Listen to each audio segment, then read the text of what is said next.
13, and it's called Kanpur Mosque Tragedy. Kanpur Mosque Tragedy means to the making of the Lucknow Pact. Main points मैं यहाँ पे लिख देता हूँ की पॉपुलेशन बेसिस पे नहीं है, उसकी फिक्स नंबर ऑफ सीट्स हैं, यानी कि 2/3 मुस्लिम को सीट्स मिल जाएंगे। फर्स्ट ऑफ ऑल 1/3 यानी कि 100 सीट्स हैं तो उसमें 33 मुस्लिम्स की होनी चाहिए। ठीक है जी, ये सवाल काफ़ी आता है, इसको नोट कर लीजिएगा कि why Allama Iqbal rejected the Lucknow pact, recognize the Muslims as a separate entity by the Hindus, यानी कि हिंदूज ने इनफॉर्मल ऑर्डर बताया कि आप एक सेपरेट। हेलो व्यूअर्स, अस्सलाम वालेकुम, welcome to the knowledge hub Twitter and learning hub with Mir. हमने सीरीज़ शुरू की है मुस्लिम पॉलिटिकल स्ट्रगल इन सब कॉन्टिनेंट, और ये सीरीज़ है how Muslims achieved the separate homeland that is called Pakistan, और हम इसको एज अ पॉलिटिकल टेक लेकर चल रहे हैं कि how they realize dream of the Pakistan and what were the reasons. और आज के लेक्चर में नंबर 3 को शुरू करने से पहले हम प्रीवियस लेक्चर का थोड़ा सा ब्रीफ आपको मैं बता देता हूँ, जिसको मैंने लेक्चर 1 और लेक्चर 2 में आपके साथ शेयर किया हुआ है, जिसमें मैंने डिस्कस किया brief history from invasion of earth to the rule of British East India company, उसके बाद the rule of crown, and then we have discussed act of 1861 and how it played a very important role in history of Indian subcontinent. And then we have discussed Hindi-Urdu controversy, then birth of Indian National Congress, and then Act of 1892, and then partition of Bengal and birth of All India Muslim League. और उसके बाद हमने discuss किया था Minto Morley reforms and its main features के how it proved to be the beneficial first time ever in the Indian history, is we have corresponding to the Muslim political struggle in subcontinent. अब हम reaction अब हम जो पढ़ने जा रहे हैं that is the period from 1909 to 1916। तो हमने इसको पढ़ा था मुस्लिम पॉलिटिकल स्ट्रगल को, उसमें हमने बताया था कि 1909 टू 1916 मिंटो मोर्ले रिफॉर्म्स आए थे 1909 में, और they prove to be the fruitful for the Muslim politicians. अब हम इसके बारे में पढ़ेंगे how they prove to be the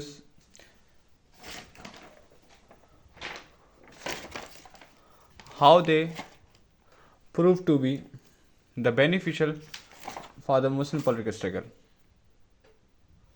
So let's begin the lecture. So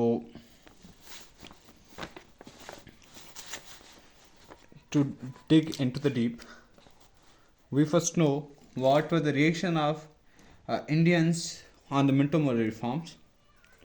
ठीक है जी, हम सबसे पहले पढ़ेंगे रिएक्शन के बारे में।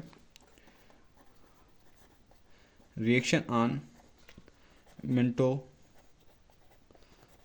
Morley reforms.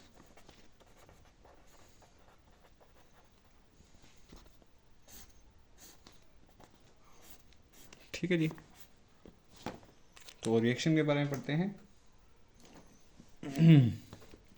From the perspective of Muslims.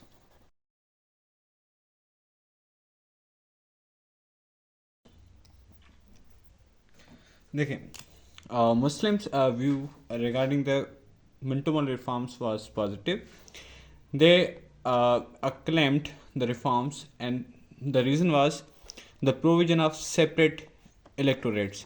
मैंने पहले ही बताया था जब मुस्लिम्स डेपुटेशन जो सिमिलर डेपुटेशन थी जिसमें 35 मुस्लिम से under the sir Aga Khan वो गए थे, मिले थे लॉर्ड मिंटो के साथ, and he advise them to form the party. उसके बाद मुस्लिम आई थी, तो मुस्लिम लीग का जो ड्राफ्ट कॉन्स्टिट्यूशन था या उसकी जो डिमांड्स थी उसके अंदर क्या था, एक separate electorates for the Muslim, और 1919 के रिफॉर्म्स में ये मुस्लिम को चीज़ मिली, and that provided the unique political status to the Muslims, यानी कि अब मुस्लिम्स के लिए एक पॉलिटिकली रिप्रेजेंटेशन होगी किस में, आपकी लेजिस्लेशन में, यानी कि अगर कोई कानून बनेगा तो वहाँ पे मुस्लिम्स ही होंगे, and if anything repugnant to the Muslims' identity or ideology came to in law, the Muslims could object that law.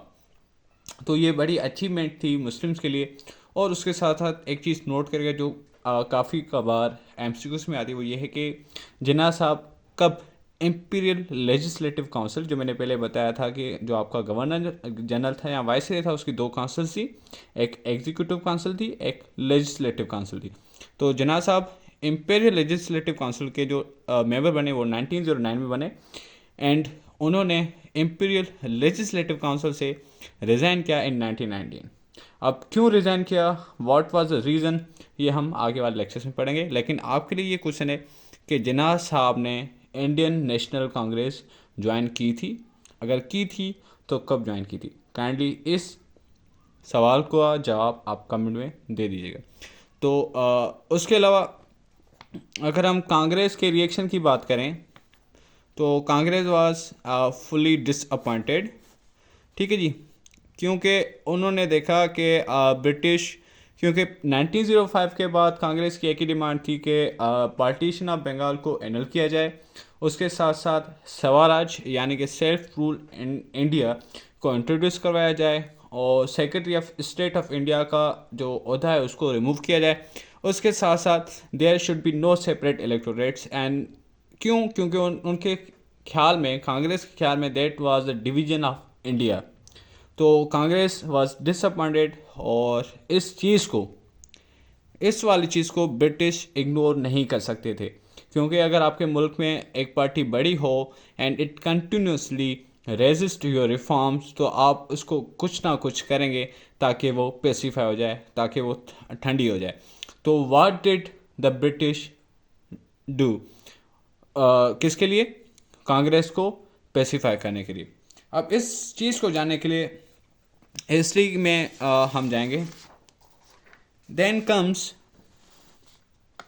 The year of 1911। अब ये ईयर वो है जिसमें किंग जॉर्ज V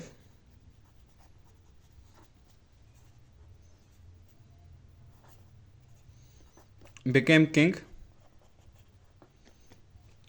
ठीक है जी, ब्रिटिश के किंग बने। एंड जो आपके जो लॉर्ड मिंटो थे वो चेंज हो गए, एंड देन लॉर्ड हार्डिंग आ गए आपकी गवर्नरशिप में इन सब कॉर्डिनेट। लॉर्ड हार्डिंग का जो period that is from 1910 to 1916, ठीक है जी। अब आपको पता है कि 1909 के इलेक्शंस में आपकी डेमोक्रेट्स आ गए थे इन इलेक्शन में, तो ये ज़्यादा ख्याल था कि उनकी इलेक्शंस के बाद शायद वो कुछ ना कुछ ऐसे रिफॉर्म्स हैं जो हमने देखा कि 1909 के रिफॉर्म्स में हमें मिला है। अब गवर्नर साहब ने किंग साहब को बताया कि सर इंडिया में हालात बहुत बिगड़ रहे हैं, 1905 की जो इलेक्शन पार्टीशन हुई थी बंगाल की, आप उसके ऊपर कोई ना कोई मतलब राय अमल दे दें, कुछ ना कुछ ऐसा कर दें कि किसके लिए, उसके लिए कांग्रेस को हम पेसिफाई कर सकें। अब उस दौरान में आप थोड़ा सा वर्ल्ड पॉलिटिक्स को देखें। वर्ल्ड पॉलिटिक्स के अगर हवाले से हम बात करें तो उस वक्त बाल्कन वॉर्स चल रही थी, सेकंड, ठीक है जी, तो ब्रिटिश वहाँ पे भी मसरूफ़ थी, एंड ब्रिटिश, उसके अलावा जर्मनी के साथ भी थोड़ा सा तनाज़ा ज़्यादा हो रहा था। एंड टू अपीज़ द, अब ब्रिटिश को क्या चाहिए था, ब्रिटिश को चाहिए थी मिलिट्री, कहाँ से, इंडिया से, क्योंकि उसकी भी एक ये कांस्टेंट डोमिनियन था। अब वहाँ पे आपकी जो कांग्रेस बड़ी पार्टी अगर वहाँ पे आपको रेजिस्ट करेगी और लोगों की आइडियोलॉजीज को चेंज कर देगी, तो वहाँ से आपको पार्टिसिपेशन कम मिलेगी इन वारफेयर। तो किंग साहब ने कहा कि मैंने अभी किंग का ओहदा संभाला है, तो why should I not gift them a big, मैं उनके लिए कुछ बड़ा करना चाहता हूँ ना। तो किंग साहब ने कहा कि I will visit the Indian subcontinent. अब उस विज़िट के लिए अब किंग साहब आने थे, देन जो लॉर्ड हार्डिंग था ही डेकोरेटेड द दिल्ली दरबार, ठीक है जी, ये बड़ा फेमस आपको लफ्ज़ मिलेगा। And the year was 1911 the month was दिसंबर।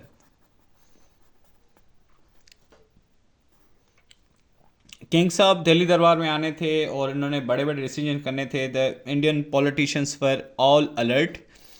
तो 1911 में किंग साहब सैर सपाटा करते हुए दिल्ली पहुँचे and he announced in Delhi he announced the annulment of partition of Bengal 1905। भाई साहब इसको देख के मुस्लिम लीग के तो धचके उड़ गए। उन क्यों धचके उड़े?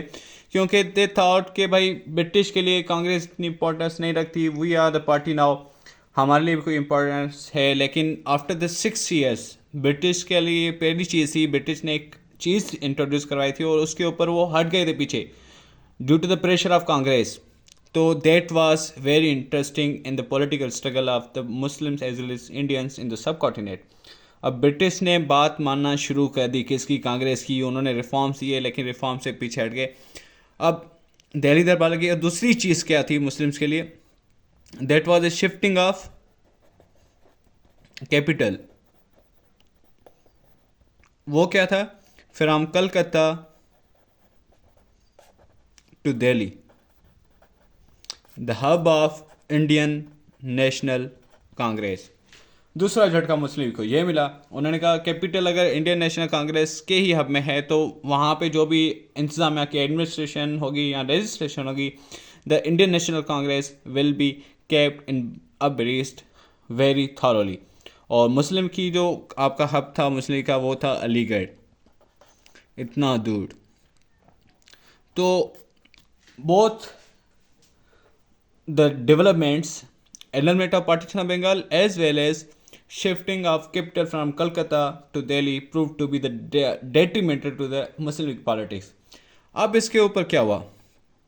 ठीक है जी, and that was the below shot क्या strike blood to Muslim League politics.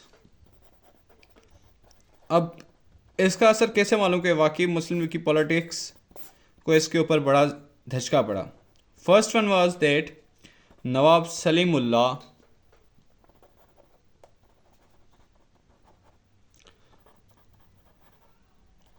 split the ways and left politics। पहली चीज। दूसरी चीज, Muslim League split into two। Punjab में एक अलग मुस्लिम लीग आ गई जो that was in the favour of annulment and the one was that was into the favour of partition of Bengal. ठीक है जी। अब ये तो चीज़ एक और अलग चीज़ थी। उसके अलावा एक और चीज़ हुई, रीपार्टीशन ऑफ बंगाल। ठीक है जी। ऐसा नहीं कि बंगाल की पार्टीशन सिर्फ एक ही बार हुई है, बड़ा सूबा था, इसको और भी करना था। ये हुई है 1912 में। और ये जो चीज़ थी ना, इसमें ब्रिटिश ने क्या किया, 50% पॉपुलेशन एक साइड पर और 50% पॉपुलेशन एक साइड पर। This side was called southern and this was western. This was Bihar and this was Orissa।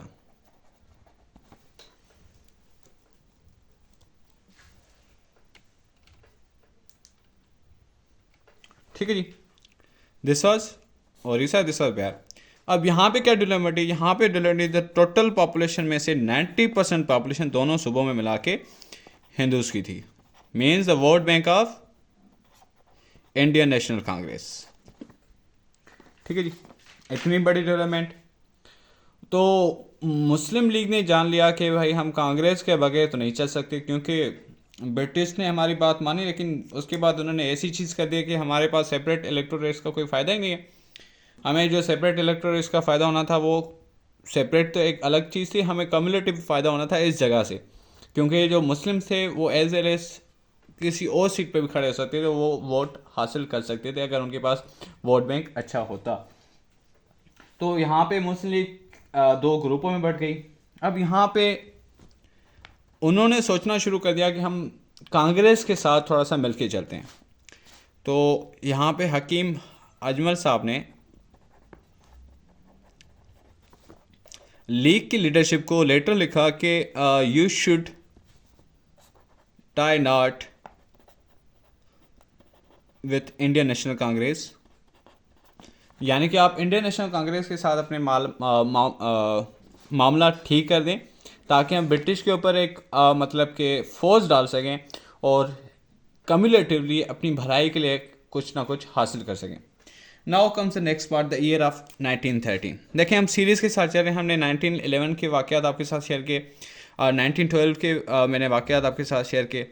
आस्ता आस्ता मैं आपके साथ डेवलपमेंट शेयर करता जा रहा हूँ कि how it affected the politics and it paved to the way of creation of the Pakistan and India. The year of 1913. अब यहाँ पे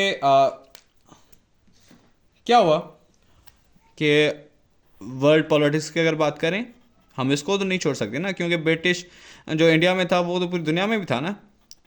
ब्रिटिश के ताल्लुकात ख़राब होने लगे किसके साथ? विथ सल्तनत ओस्मानिया। ठीक है जी, क्योंकि बाल्कन्स वार के बाद ओस्मानिया सल्तनत और ब्रिटिश के साथ हालात ख़राब होने लगे and that was very disappointing for the Muslims of सब कॉन्टिनेंट, क्योंकि उनके लिए जो कैलिफेट थी मुस्लिम्स के लिए, दैट वाज आपको पता है कि दे रिवरेंस यानी कि उसकी बड़ी इज़्ज़त करते हैं कि कैलिफेट हमारे पास, अगर कैलिफेट को कोई नुकसान पहुंचेगा यानी कि वो हमारे फेथ को नुकसान पहुंचा रहा है, और ये आइडियोलॉजी के खिलाफ जंग थी ब्रिटिश की। तो इसके लिए एक चीज़ यहाँ पे चली, दैट वाज रेशमी रुमाल तहरीक, जिसको हम सिल्क लेटर भी कहते हैं। ठीक है जी, silk letter. And it started in 1913 to 20 when it was uncovered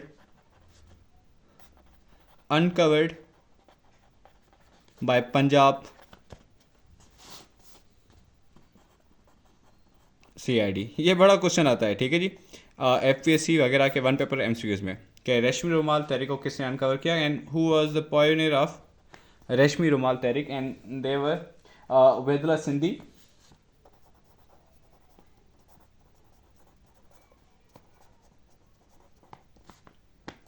and उसके अलावा कौन था? मोहम्मद हसन देवबंदी। ये क्या थी, इन्होंने रुमाल पे कुछ लिखा था जिसमें उन्होंने बताया था कि हम ये जगह पे रेड करेंगे, ब्रिटिश को इस तरीके से फोर्स करेंगे वगैरह वगैरह वगैरह। ठीक है जी, एक ये चीज़ थी, एक डेवलपमेंट आई ब्रिटिश के लिए। उसके अलावा क्या था?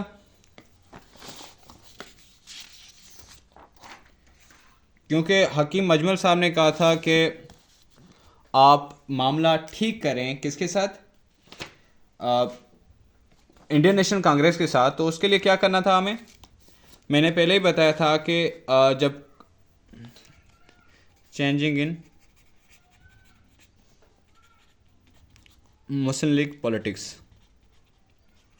इसको हम ऐसे कह सकते हैं, फ्रॉम फोए टू फ्रेंड, यानी कि इंडियन नेशनल कांग्रेस के दुश्मन होने से दोस्त होने तक का सफ़र। अब यह था 1913 का। कायद ज्वाइंट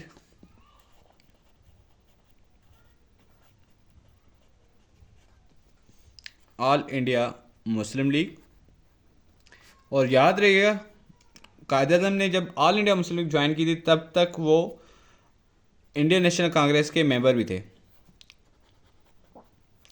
ठीक है जी, वो इंडियन नेशनल कांग्रेस के मेंबर थे और उन्होंने simultaneously all India Muslim league को भी ज्वाइन किया एंड ही सजेस्टेड कि अगर आप इंडियन नेशनल कांग्रेस के साथ ताल्लुकात अच्छे करना चाहते हैं तो सबसे पहले जो आपकी पहली पॉइंट है दैट इज़ योर कॉन्स्टिट्यूशनल, यानी कि आपकी जो पहली पॉइंट है, जो आपका पहली डिमांड है किसके साथ, पहली प्रोविजन है आपके ड्राफ्ट कॉन्स्टिट्यूशन में, मैनिफेस्टो में जो आपकी पॉलिटिक्स है वो ये है कि आप ब्रिटिश के साथ सचे रहेंगे। ताकि आपकी जो इंडियन नेशनल कांग्रेस है वो चाहती है कि आपका यहाँ पे राज हो और ब्रिटिश निकल जाए। अब आपने यहाँ पे बैलेंस अप्रोच लगानी है और आपने ना ब्रिटिश के साथ रहना है ना इंडियन नेशनल कांग्रेस के साथ रहना है, लेकिन आपने इस तरीके से इसको चेंज करना है इस पॉइंट को, ताकि आपकी इंडियन नेशनल कांग्रेस के साथ आपकी बातचीत बन जाए। तो उन्होंने क्या चेंज किया, सबसे पहले उन्होंने शिफ्ट किया कैपिटल को फ्रॉम अलीगढ़ टू लखनऊ। ठीक है जी। उसके साथ साथ आपकी कॉन्स्टिट्यूशन में चेंजिंग आई, जो आपकी मतलब पॉइंट थी इन मुस्लिम लीग कॉन्स्टिट्यूशन, वो क्या चेंज हुई,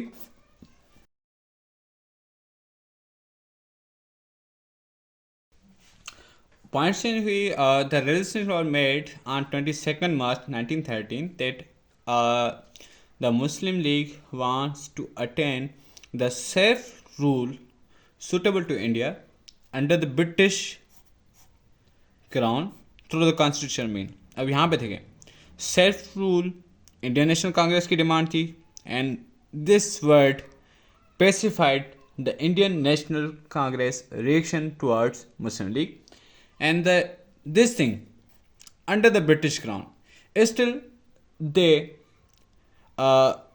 bear up with the favor of the British। उसके बाद कॉन्स्टिट्यूशन मीन्स यानी कि वो वायलेंस के खिलाफ थे मुस्लिम। उसके साथ एक और पॉइंट यहाँ पे आई, cooperation with the other communities of India. यहाँ पे मुस्लिम ने इंडियन नेशनल कांग्रेस को साफ बताया कि we are in the time of cooperation, हम अपने जो भी हमारे तादाद आते हैं हमको भूल जाएं और आपस में मिलकर इंडिया के जो उसके सूटेबल रूल है यानी कि suitable form of the government है उसको अचीव करने के लिए हम अपनी कोशिश साथ मिलकर करें। अब इसके दौरानिए में एक चीज़ हुई that also shocked the Muslims of India, and that was 1913, and it's called Kanpur Mosque Tragedy। Kanpur mosque tragedy.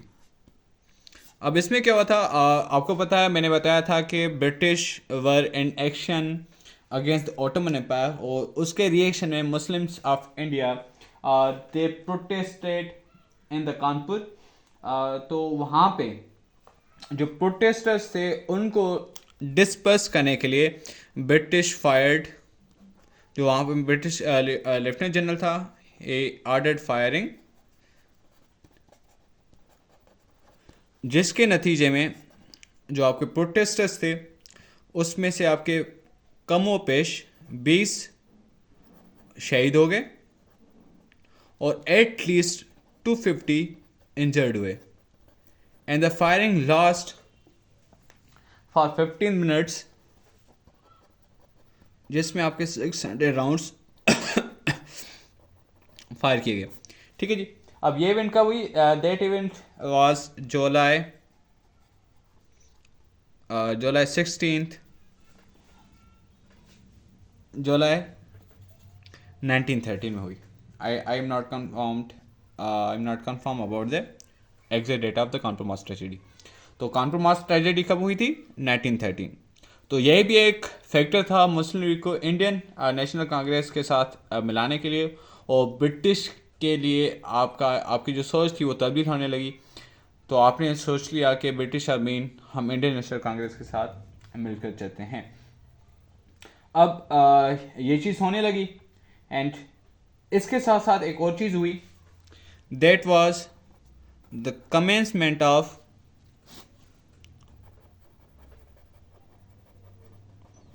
World war 1। अब इंडियन कम्युनिटीज़ यानी कि Indian national Congress and Muslim league ने ये सोच लिया कि अभी हमारे पास एक गोल्डन अपॉर्चुनिटी है ब्रिटिश के ऊपर प्रेशर देने की। अगर वो हमारी सपोर्ट चाहती है तो ही means she British must give the India self rule, ताकि हम यहाँ पे अपने हिसाब से उसके साथ उसकी हेल्प कर सकें इन वर्ल्ड war 1। तो उन्होंने कहा कि हम इस तरीके से सेपरेटली अगर उनको डिमांड्स देंगे तो दे वुड थॉट कि दे आर डिवाइडेड, तो why not we come together on a platform, और हम मिलकर कोई ऐसी तजवीज़ बनाएं जिसमें हम मतलब कि ब्रिटिश को फोर्स कर सकें अपनी बात मनवाने के लिए। तो डायलॉग्स इनिशिएट हुए किसमें, इंडियन नेशनल कांग्रेस में एंड मुस्लिम लीग में, और इसका जो पायनियर था दैट वाज मोहम्मद अली जिन्ना साहब, यानी कि कायद आज़म। और इसके हवाले से इन 1915 में देखें, मैं आपके साथ हिस्ट्री की सीरीज लेके चल रहा हूँ किस तरीके से चीज़ें हो रही हैं। इन 1915 मेमोरेंडम ऑफ 19, यानी कि 19 लोग, जिसमें आपके मुस्लिम्स, लीग प्लस कांग्रेस के लोग थे, उन्होंने ये अंदिया किया, ये डिसाइड किया कि हम मेजर इश्यूज पे कोऑपरेट करेंगे जो इंडियाज के इंटरेस्ट हैं। ठीक है जी, कोऑपरेशन ऑन मेजर इश्यूज। अब ये तो आपस में बात हुई ना, अब दुनिया को बतानी थी। अब दुनिया को बताने के लिए क्या हुआ, the history later know this as a Lucknow pact. ठीक है जी, अब मैंने यहाँ तक चीज़ें लेकर आया हूँ, लेकिन थोड़ी सी चीज़ें बैकग्राउंड में ये देखें कि लखनऊ पैक्ट होने से पहले क्या क्या ऐसे स्टेप्स हैं जिसमें हम देख सकते हैं लखनऊ पैक्ट हुआ। अब दिसंबर, देखिए मैंने पहले बताया था कि अलीगढ़ से लखनऊ मुस्लिम लीग का कैपिटल हो गया था। They change this in 1913 and December में 1916 में Muslim League held a session at Lucknow. ठीक है जी, और उसके साथ साथ कांग्रेस ने भी जॉइंटली सेशन हेड किया, यानी कि दोनों लखनऊ में थे उस वक्त, और कांग्रेस का भी उस वक्त लखनऊ में सेशन होना था, तो दोनों ने जॉइंटली सेशन हेड किया। अब सवाल आता है कि ये मुस्लिम लीग का कौन सा सेशन था। ये लीग का कैसर बाग में बरादरी लखनऊ में सेशन था, और इस सेशन का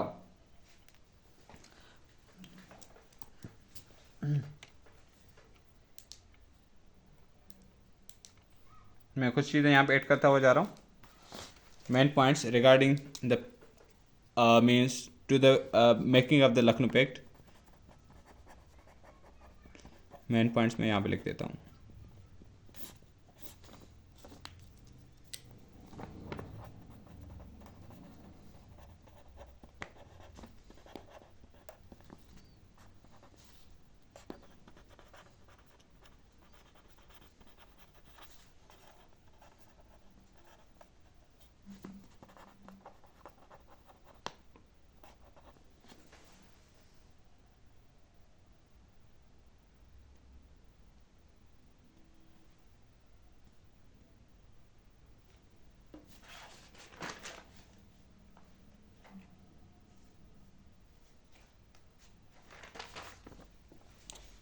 ठीक है जी, ये 8th सेशन था मुस्लिम लीग का, और it was presided by Quaid Azam and it held in December 1916 at Lucknow. ठीक है जी, अब लखनऊ पैक्ट यानी कि मुस्लिम लीग और कांग्रेस का जॉइंट सेशन, जिसमें मुस्लिम लीग ने और कांग्रेस ने कुछ बातों पे एक दूसरे के साथ एग्री किया। अब वो पॉइंट्स क्या थी लखनऊ पैक्ट की, let me discuss with you. Lucknow pact features,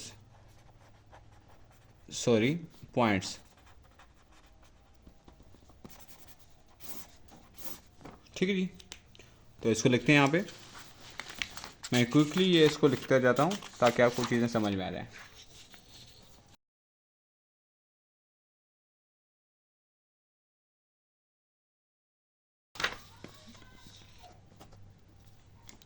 तो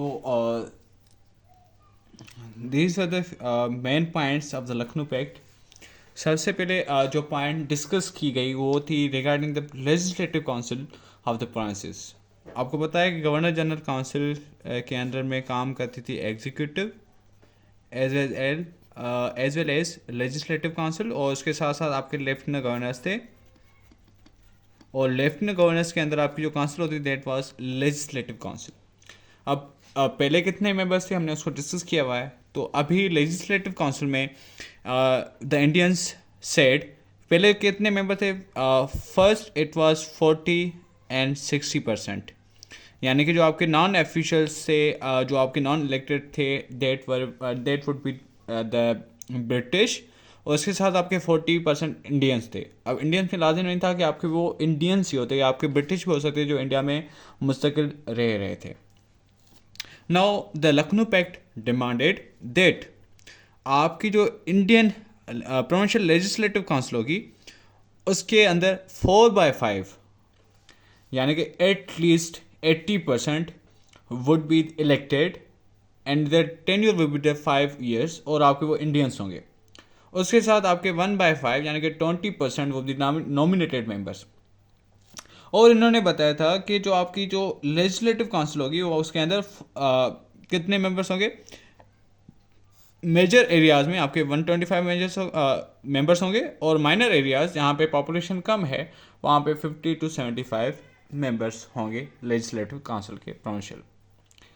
दूसरी पॉइंट, इंडियन जो आपके हिंदू थे, इंडियन नेशनल कांग्रेस थी, it accepted the special electorate for the Muslims. ठीक है जी, यानी कि काफ़ी बार पूछा जाता है कि इन विच एक्ट या in which pact the Indian national Congress accepted the Muslim separate status. तो वो कौन सा पैक्ट था? लखनऊ पैक्ट था, first time in the Indian history. ये आपका क्वेश्चन हो गया। अब देखें जब मुस्लिम्स की पॉपुलेशन कितनी थी प्रोविंस वाइज, पंजाब में आपकी 50% थी, तो यहाँ से विन के चांसेस थे। बंगाल में 40% थी, यूपी में 30% थी, बिहार में 25%, CP and Madras 15%, and Bombay 130%। CP means central province और यूपी मीन्स यूनाइटेड प्रोविंसेस। ठीक है जी, तो एक और चीज़ याद करिएगा, जो स्पेशल इलेक्टोरेट का मतलब है कि Muslims would vote for the Muslims leadership, that would stand for the seat. उसके साथ साथ वो किसी और को भी वोट कर सकते थे। ठीक है जी, तो मुस्लिम सेड लेवरेज। तीसरी चीज़ उसके अंदर ये बताई गई कि अगर इन केस ये जो अगर असेंबली इस तरीके से बनती है तो उसके अंदर कोई ऐसा बिल मंजूर नहीं किया जाएगा किसी भी नॉन ऑफिशियल मेंबर के ज़रिए जिसका एक या दूसरी कम्युनिटी के ऊपर इफ़ेक्ट हो और उसका अप्रूवल नहीं हो उस बिल में। फॉर सपोज अगर मुसलमानों के खिलाफ कोई बिल मंजूर होता है, यानी कि मुसलमान कम्युनिटी या मुस्लिम कम्युनिटी या हिंदू कम्युनिटी के हवाले से कोई बिल पेश होता है, तो अगर उस कम्युनिटी का अप्रूवल नहीं है, यानी कि उस कम्युनिटी की जो मेंबर्स हैं उसकी 75% अगर उसको अप्रूवल नहीं देते, the bill wouldn't be passed. एक बेहतरीन चीज़ थी, that was very striking to the British. उसके बाद चौथी चीज़ थी provincial autonomy. The Lucknow pact यानी कि Indian national Congress and Muslim League jointly said that we need provincial autonomy, यानी कि हमारे प्रोविंसेस को ऑटोनॉमी यानी कि सेंटर की पावर से हमें अलग किया जाए। That was the first step toward the dyarchy, जिसको हम कहते हैं प्रोविंशियल ऑटोनॉमी या डायरकी की तरफ थी। दे सेड टैक्सेस सुबह खुद कलेक्ट करें, लोन्स खुद रेज करें, वोट ऑन बजट के लिए प्रोविंशियल एग्रीमेंट लाजिम होनी चाहिए, और रेवेन्यू प्रोविंसेस खुद करें, जनरेट करें। ठीक है जी, सॉरी कलेक्ट करें। उसके बाद एग्जीक्यूटिव काउंसिल, अब मैंने पहले बताया था फॉर सपोज एग्जीक्यूटिव काउंसिल 1892 में 6 मेंबर्स थे, तो उसमें से 5 मेंबर्स ब्रिटिश थे, एक इंडियन हुआ था। अभी एग्जीक्यूटिव काउंसिल के हवाले से देन लखनऊ पैक्ट सेड कि आपके जो एग्जीक्यूटिव काउंसिल है उसके कितने भी मेंबर्स हो उसमें 50% आपके इंडियंस होने चाहिए। यानी कि अगर आपके 6 मेंबर हैं तो 3 मेंबर्स इंडियन होंगे और 3 मेंबर किसके होंगे, ब्रिटिश होंगे। यानी कि अगर एग्जीक्यूटिव काउंसिल कोई चीज़ एग्जीक्यूट करने जाती है, अगर उसके इलेक्शन यानी कि उसकी काउंसिल में वोटिंग होती है उस चीज़ के ऊपर और उसमें वोट क्या होंगे, बराबर हो जाएंगे, यानी कि वो एक्ट नहीं होगा अगर आपकी 2/3 मेजॉरिटी नहीं होती, यानी कि आपके 4 में से 6 बंदे उस चीज़ पे राज़ी नहीं होते और उनका टेन्योर होगा 5 ईयर्स।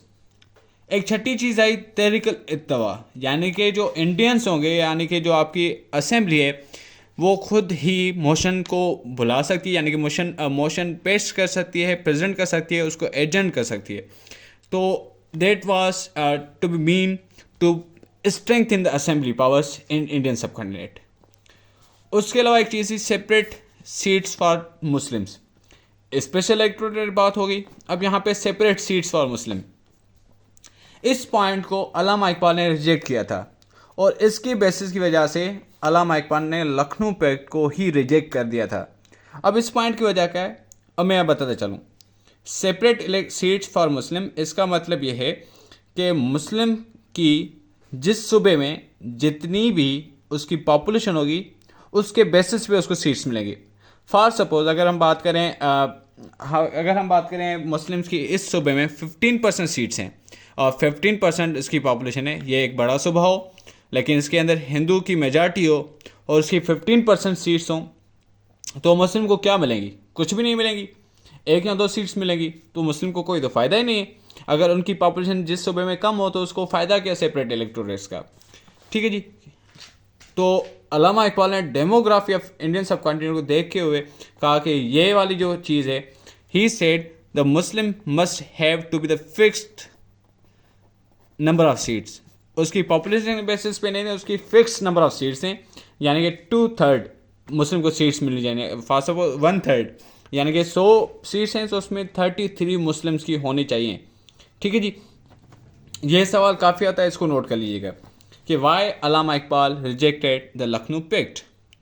और इसके बाद बहुत सवाल आते हैं, मैं इसको बाद में डिस्कस करूँगा अल्लामा इकबाल के हवाले से।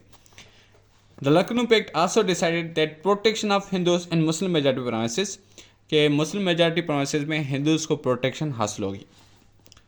उसके बाद इंपीरियल लेजिस्लेटिव काउंसिल सेंटर के हवाले से, उसके अंदर 150 मेंबर्स होंगे और जिसमें से 4/15 किसके होंगे, 4/50 इंडियंस होंगे और वो 5 साल के लिए सिलेक्ट होंगे। ये सेंटर के हवाले से थी और ऊपर वाली प्रोविंशियल हवाले से थी।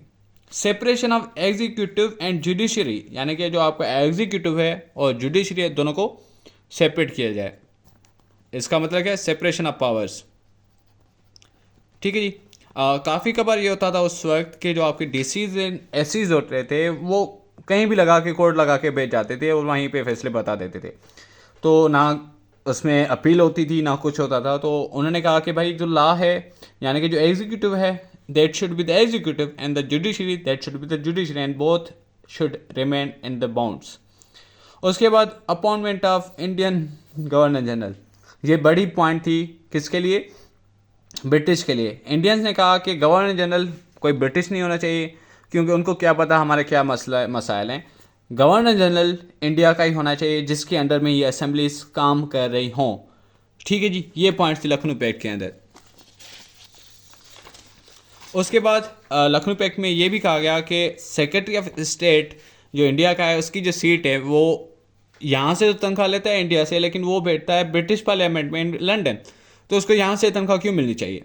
This seat should have to be abolished ताकि इंडिया का रेवेन्यू बचे। उसके अलावा उन्होंने कहा कि न्यू सीट्स होनी चाहिए किसकी, डिप्टी एंड वाइस चेयरमैन की, यानी वाइस चीफ मिनिस्टर्स की, यानी कि जो आपके लेफ्टिनेंट गवर्नर्स हैं उनको ख़त्म करके आप डिप्टी या वाइस सीएम लगा दें सूबों में। उसके साथ साथ उन्होंने कहा कि सप्लीमेंट्री क्वेश्चन का भी हमें हक दिया जाए, यानी कि अगर आप बजट पेश करते हैं, अगर हम उसमें क्रिटिसाइज़ करने जा रहे हैं तो हमें उस चीज़ का हक हो कि हम उसको क्रिटिसाइज कर सकें। कोई बिल अगर पेश होता है तो हम उसके ऊपर क्रिटिसाइज कर सकें, डिबेट कर सकें, क्योंकि वो पहले जो भी एक्ट आए उसमें मुस्लिम्स को डिबेट करने का हक नहीं था, क्योंकि वो सारा राइट किसको होता था, ब्रिटिश पार्लियामेंट को होता था जो लंदन में बैठी हुई होती थी। सही जी। तो ये तो चीज़ें होगी लखनऊ पैक्ट के बारे में, लेकिन थोड़े से फीचर्स की बात करते हैं कि लखनऊ पैक्ट आखिर उसका फ़ायदा क्या हुआ? फीचर्स, ठीक है जी। Due to the Lucknow pact, ठीक है जी,